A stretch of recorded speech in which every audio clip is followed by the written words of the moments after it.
Olá, bom dia para você. Seja bem-vindo a essa edição. Começa esse jornal, é claro, agradecendo a sua presença. Muito bom começar o dia na sua companhia. Vamos iniciar essa quinta olhando para tudo que vai ser assunto hoje. Pega, é claro, o seu cafezinho, que eu vou te contar os temas que movem o Brasil e o mundo nesse 4 de abril. Abro para você o nosso cardápio de notícias. Nicolás Maduro promulga a lei que cria a província da Venezuela em território da Guiana. Vacinação contra a dengue começa em 2 bairros de São Paulo.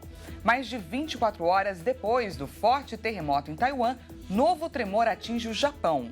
E a gente fala também sobre os impactos econômicos desse episódio, sobre como a falta de chips pode afetar montadoras e indústrias no mundo todo. A gente te conta tudo isso e muito mais a partir de agora. Seja muito bem-vindo. Na noite dessa quarta-feira, o presidente da Venezuela, Nicolás Maduro, promulgou a chamada Lei Orgânica para a Defesa de Essequibo. Com a medida, ele cria uma região venezuelana dentro do território internacionalmente reconhecido como parte da Guiana. Vamos ver. O texto conta com 39 artigos que regulamentam a fundação da Guiana Essequiba, como é chamado o território pelos venezuelanos. A criação da lei começou a ser discutida oficialmente em dezembro de 2023. À época, o país realizou um referendo no qual 95% dos eleitores votaram a favor de que o país incorporasse Essequibo ao mapa venezuelano. Durante a cerimônia de promulgação da lei, Maduro afirmou que o texto aprovado pela Assembleia Nacional foi ratificado pela Corte Suprema da Venezuela e que será cumprido ao pé da letra para defender o território venezuelano no cenário internacional. Maduro também afirmou que bases militares secretas do Comando Sul e da Agência de Inteligência dos Estados Unidos foram instaladas em Essequibo, com o objetivo de atacar a Venezuela. E temos informação comprovada. Temos informações comprovadas de que no território da Guiana Essequiba, administrada temporariamente pela Guiana, foram instaladas bases militares secretas do Comando Sul, centros militares do Comando Sul e núcleos da CIA. Instalado bases militares secretas. A área de Essequibo corresponde a 2/3 do território guianense. Portanto, uma anexação pela Venezuela representaria uma ameaça à integridade da Guiana, que garantiu por diversas vezes que suas fronteiras não estão sujeitas à discussão e que defenderia sua soberania. A Prefeitura de São Paulo começa hoje a aplicar a vacina contra a dengue em 11 unidades básicas dos bairros de Itaquera, na Zona Leste, e Vila Jaguará, na Zona Oeste. Lembrando que o público-alvo são crianças aí de 10 a 14 anos. As regiões onde o imunizante será aplicado, primeiro são áreas onde o índice de casos da doença é muito alto. Itaquera concentra o maior número de casos absolutos de dengue e a Vila Jaguará é o bairro com maior incidência de dengue por 100 mil habitantes. As doses serão aplicadas em crianças entre 10 e 14 anos, segundo as diretrizes do Programa Nacional de Imunizações. Desde que o número de casos de dengue começou a subir na capital, 33 pessoas morreram.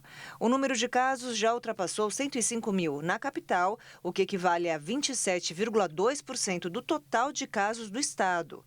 De acordo com a Prefeitura, 76 bairros estão com epidemia e este número não para de crescer. O estado de São Paulo já registra 158 óbitos causados pela dengue neste ano e investiga outras 351 mortes. Ao todo, mais de 385 mil casos da doença já foram confirmados no território paulista. A venda de veículos novos no Brasil aumentou no mês de março. O crescimento foi de 13,6% em relação ao mês anterior. Quem traz para a gente mais informações é o nosso repórter Fernando Jesus. Muitas pessoas sonham em ter um carro novo, não é verdade?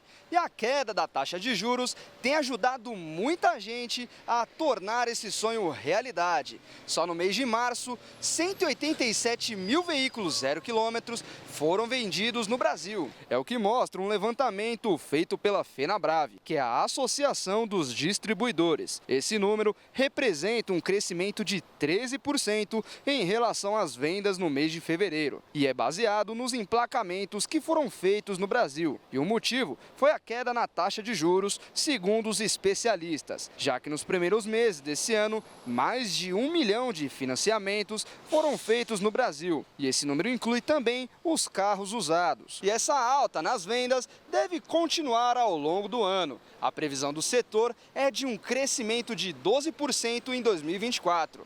E se você também deseja comprar um carro novo, quem sabe essa não é a hora. O ano que vem, com certeza, eu vou trocar de carro. Se está mais em conta para a gente, é mais fácil. Para quem quer comprar, é uma boa. Depois dessa crise que a gente passou, a gente fica meio cismado, né? Se você tiver estabilizado, vai embora. Olha, eu acho que com certeza sim. Quem pretende trocar de carro, acho que é um momento. Mudando de assunto, a Polícia Federal deu início nesta manhã à Operação Ficção ou Realidade contra o tráfico de armas de fogo e acessórios vindos dos Estados Unidos. Os agentes saíram para cumprir 6 mandados de busca e apreensão expedidos pela 2ª Vara Federal Criminal do Rio de Janeiro, em endereços residenciais nas cidades do Rio, Curitiba e também Maringá. Esses acessórios, eles eram vendidos para facções criminosas e também milícias. Investigações da Receita Federal revelaram que a quadrilha contratou uma empresa que atua com efeitos cinematográficos para armazenar os armamentos importados de forma ilegal. A gente muda de assunto para falar que o Tribunal Superior Eleitoral fez um acordo de parceria com a Polícia Federal e a Advocacia Geral da União.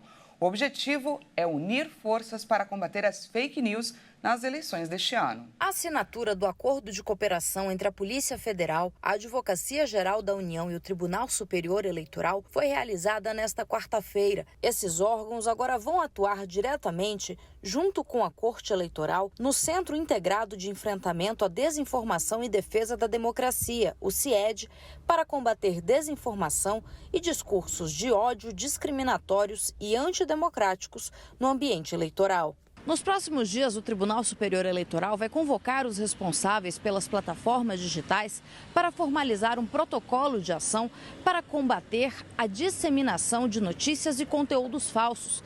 Desta vez, além de enfrentar materiais de desinformação produzidos por pessoas mal intencionadas, os agentes públicos que participam do Centro Integrado de Combate à Desinformação deverão atuar também contra conteúdo falso produzido por inteligência artificial, como os deepfakes. O presidente do TSE, ministro Alexandre de Moraes, afirma que combater esses materiais mentirosos protege o cidadão e a democracia e que a entrada da Advocacia Geral da União e da Polícia Federal no CIED garante ainda mais robustez a este trabalho. O combate à desinformação nas eleições nada mais é do que a defesa da liberdade do eleitor no momento do voto. O eleitor não pode ser bombardeado por notícias fraudulentas, por deepfakes.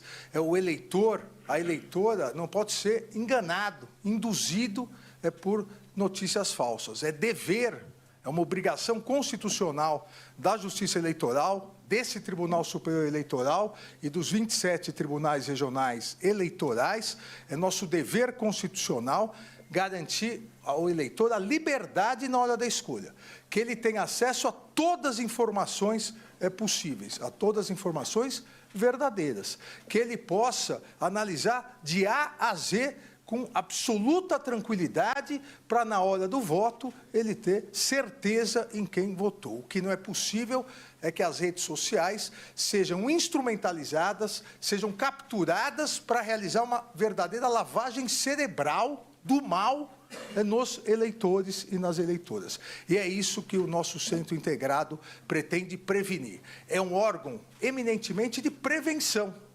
Para evitar que haja necessidade da repressão, é um órgão eminentemente de prevenção. E esse é o ambiente que nos permitirá, ministro, atuar com integração, com parcerias, e esse é o único caminho para que possamos fazer frente a esse grande mal atual, que é a desinformação, que é a mentira como forma de notícia, com objetivos dos mais diversos possíveis, menos o interesse público e menos a defesa da nossa democracia. A democracia, como todos nós sabemos, é o nosso princípio continente, sem o qual não existe o Estado de Direito. E hoje nós não podemos falar de defesa da democracia sem combate à desinformação. A desinformação, ou o que eu tenho chamado de desordem informacional, é uma forma de corrupção do processo eleitoral. É uma forma de corrupção do processo democrático, porque tira do eleitor as condições necessárias para exercer com liberdade o seu direito ao voto, que é um direito sagrado previsto na nossa Constituição. Lamentavelmente, nós temos visto no Brasil e no mundo a ascensão desta ferramenta, e nós sabemos exatamente quem opera esta máquina, que é uma máquina de desinformação, mas também é uma máquina de ódio, programada para dividir as famílias, para dividir a sociedade brasileira com interesses eleitorais. E isto não é desinteressado e também não é ingênuo. É uma ação monetizada, profissional e extremamente sofisticada. Para combater esta iniciativa, o Estado brasileiro também precisa se profissionalizar e ter estruturas de inteligência integradas e também bem equipadas. E veja a seguir, mais de 24 horas depois do forte terremoto em Taiwan, novo tremor atinge o Japão. E a gente fala também sobre os impactos econômicos desse episódio. Não perca, é depois do intervalo.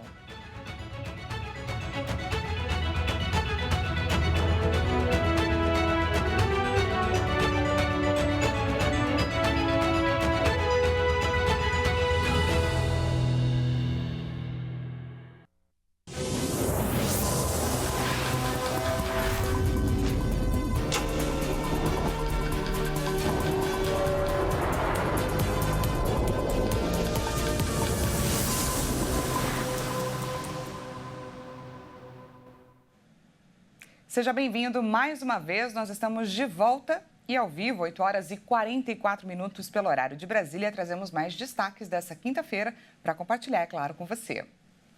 Um estudo publicado pelo jornal britânico The Guardian revelou que as mudanças climáticas afetam o cérebro humano de forma devastadora, podendo causar depressão, ansiedade e até Alzheimer. Quem traz agora mais informações para a gente sobre esse estudo é a nossa repórter Maria Clara Leite.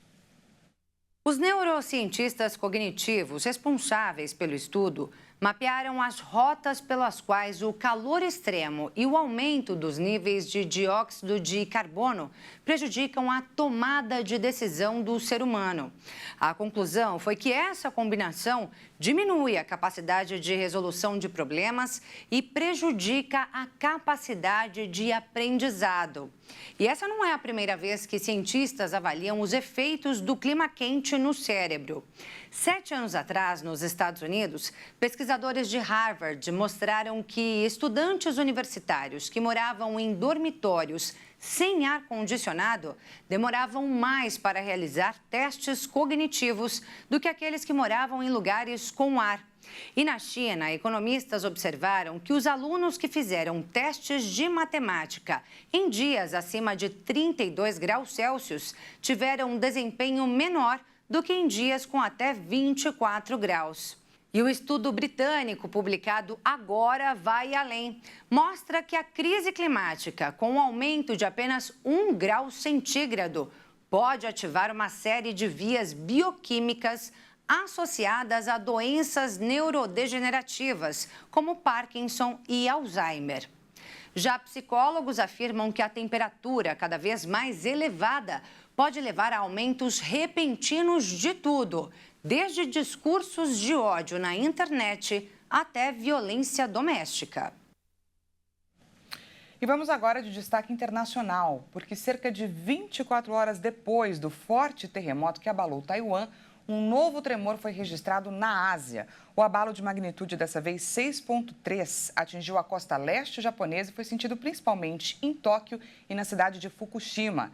Já com relação a Taiwan, ao terremoto que aconteceu na quarta-feira, o número de mortos subiu para 10 e equipes seguem na busca por sobreviventes que podem estar presos sob túneis ou em construções que desabaram.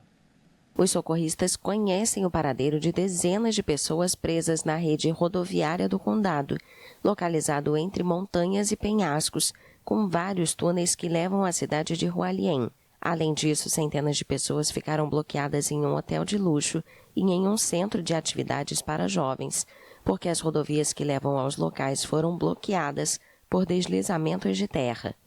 Na cidade mais próxima ao epicentro do tremor, dezenas de pessoas dormiam ao ar livre devido aos danos sofridos pelos prédios, incluindo alguns que ficaram completamente inclinados após o sismo. Este edifício com fachada de vidro se transformou no símbolo do terremoto, depois de tombar em um ângulo de 45 graus, devido à queda parcial do primeiro andar. A rigorosa legislação de construções da ilha parece ter evitado um desastre ainda maior.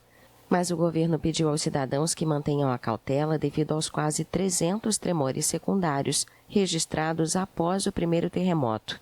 Calculado com uma potência de 7,4 graus de magnitude pelo Centro Geológico dos Estados Unidos, o terremoto foi o mais potente a abalar Taiwan desde 1999, quando um tremor de 7,6 graus provocou 2.400 mortes.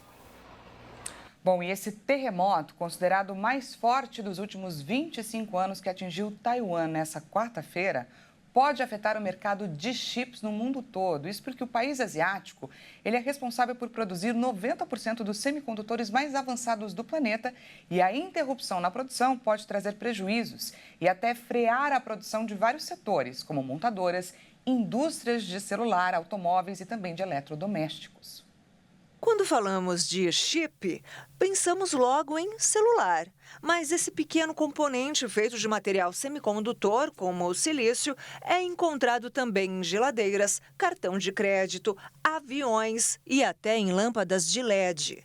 Os chips são responsáveis por permitir comandos ao apertar de um botão em aparelhos eletrônicos, por exemplo. Na produção de carros, o número de chips utilizados em diferentes sistemas pode ultrapassar os 3.000 por veículo. Por isso, a paralisação na produção desse componente em Taiwan pode causar uma crise em vários setores da indústria do mundo todo, já que a maior companhia do setor, a TSMC, domina 90% do mercado de semicondutores e fornece para empresas como a Apple, a Amazon e Microsoft. Na última quarta-feira, o país foi atingido pelo terremoto mais forte registrado nos últimos 25 anos. As fábricas precisaram paralisar as atividades para verificar os estragos. Apesar dos primeiros relatos serem de que não houve grandes danos, o tremor acendeu um alerta sobre como o desastre natural poderia desestabilizar o fornecimento desses componentes e gerar uma nova crise em cadeias produtivas. Com a pandemia de Covid-19 entre 2020 e 2023, a escassez de semicondutores resultou em uma queda na fabricação de automóveis no mundo, de 15 milhões, segundo o relatório da Auto Forecast Solutions. Só no Brasil, de acordo com a Associação Nacional dos Fabricantes de Veículos Automotores, a falta de chips gerou uma redução de 250 mil unidades na produção brasileira de veículos. A escassez atrasou também o lançamento e a oferta de celulares. Em nota enviada à agência Reuters, a TSMC informou que apenas um pequeno número de equipamentos foi danificado em certas unidades, impactando parcialmente as operações. Em todo caso, não houve prejuízo em ferramentas essenciais, afirmou a empresa. Mas, segundo analistas de mercado, mesmo interrupções mínimas podem atrasar o envio de produções e gerar prejuízos de milhões de dólares. O Congresso peruano deu um voto de confiança ao gabinete da presidente Dina Boluarte ao permitir que ela siga governando em meio a um escândalo envolvendo relógios de luxo. A votação contou com 70 parlamentares a favor, 38 contra e 17 abstenções. O respaldo do parlamento, controlado por meia dúzia de bancadas de direita, se concretizou após uma sessão de 7 horas. O governo chegou a esta votação enfraquecido, depois que estourou o Rolex Gate, um caso no qual o Ministério Público investiga Boluarte por suposto enriquecimento ilícito. O escândalo, originado em uns supostos relógios Rolex e joias que a presidente não teria declarado entre seus bens, provocou uma debandada no gabinete. Na última segunda-feira foram nomeados 6 novos ministros. Adversário político do primeiro-ministro israelense Benjamin Netanyahu, o ministro Benny Gantz, pediu a convocação de eleições legislativas antecipadas. O político pretende estabelecer uma data consensual para o mês de setembro ou para o primeiro aniversário da guerra com Hamas em outubro. Em uma declaração nesta quarta-feira, o político, principal adversário do primeiro-ministro israelense Benjamin Netanyahu, disse: A população deve saber que em breve pediremos sua confiança, sem evitar as perguntas da catástrofe de 7 de outubro e o que a precedeu. É por isso que devemos definir uma data consensual para o mês de setembro, ou, se preferir, para o primeiro aniversário da guerra. Falei recentemente sobre o assunto aos líderes políticos e informei o primeiro-ministro, a quem desejo boa saúde e uma rápida recuperação, de que continuaria o diálogo com ele sobre essa questão. Uma data consensual nos dará tempo para continuar com os esforços de segurança. מועד בחירות מוסכם כזה ישאיר לנו זמן כדי להמשיך במאמץ הביטחוני. A organização de eleições antecipadas precisa do acordo de 61 deputados, a maioria do parlamento, onde o partido de Netanyahu tem a maior parte dos assentos, mas sem formar maioria. O partido governista rejeitou imediatamente o pedido, considerando que celebrar eleições no momento em que Israel está em guerra levaria inevitavelmente à paralisia e alimentaria os combates do exército contra o Hamas na faixa de Gaza. Protestos contra Netanyahu reuniram milhares de pessoas nas últimas semanas e particularmente desde sábado, sobretudo em Tel Aviv e Jerusalém. Manifestantes e familiares dos reféns sequestrados em 7 de outubro pediam a demissão do primeiro-ministro. Segundo pesquisas recentes, em caso de eleições antecipadas, Benny Gantz teria ampla vantagem sobre Netanyahu, cuja popularidade está em baixa desde o início da guerra com Hamas. A Cruz Vermelha afirmou nesta quarta-feira que a situação humanitária na Colômbia é preocupante, apesar das tréguas. Apesar da esperança, do otimismo devido às negociações em curso, a situação humanitária não melhorou substancialmente, disse à imprensa Lorenzo Carafi, responsável pela delegação da entidade no país. A afirmação foi feita durante a apresentação de um balanço de violações do direito internacional humanitário em 2023. No passado, o presidente Gustavo Petro declarou tréguas com guerrilhas, como o Exército de Libertação Nacional, o Estado-Maior Central e a Segunda Marquetalia, e também com o grupo paramilitar Autodefensas Conquistadoras da Sierra Nevada e com o cartel Clã do Golfo, um cessar-fogo que foi quebrado por ataques a civis e militares. Segundo Carafi, os confrontos entre o poder público e essas organizações foram reduzidos radicalmente, mas a guerra entre grupos à margem da lei que tentam ocupar áreas essenciais para negócios como o tráfico de drogas e o garimpo ilegal continua afetando as comunidades. O Comitê Internacional calculou 444 supostas violações do direito internacional humanitário em 2023, destacando ameaças, abusos sexuais, recrutamento de menores e o uso de artigos explosivos. De acordo com o relatório, houve também um aumento do confinamento da população devido aos confrontos e dos deslocamentos individuais em relação ao ano anterior. Em contrapartida, o número de vítimas de explosivos caiu 27%. E antes de encerrar essa edição, vamos iluminar essa quinta-feira. Trazemos imagens da grande ilha de Rhodes, na Grécia. Ao fundo você acompanha imagens dessa praça ensolarada, da Praça de Hipócrates, que fica aí no extremo norte da ilha, fica próximo à praia. Percebemos um clima bem turístico por aí, não percebemos? Restaurante a céu aberto, uma fonte bem no centro da imagem, pessoas passeando, contemplando a paisagem. Vemos até uma lojinha, gente, uma lojinha de vestidos do lado direito. Eu confesso que eu fiquei com uma vontade de me sentar em qualquer um desses restaurantes, pedir um suco de qualquer coisa, passaria aí horas sentindo esse solzinho no rosto, vendo o pessoal passar. Destacamos que essas pessoas que passam aí por essa imagem devem estar exatamente procurando um lugar para almoçar, um lugar para comer um docinho, porque agora são 14 horas e 56 minutos por lá, já que eles estão 6 horinhas na nossa frente. E é com essas imagens de causar inveja que a gente encerra essa edição de hoje. 10 horas, Juliana Dariva chega com o boletim com mais notícias e eu retorno à 1 da tarde com um balanço das informações da manhã dessa quinta-feira. Portanto, não perca uma excelente quinta e até daqui a pouco.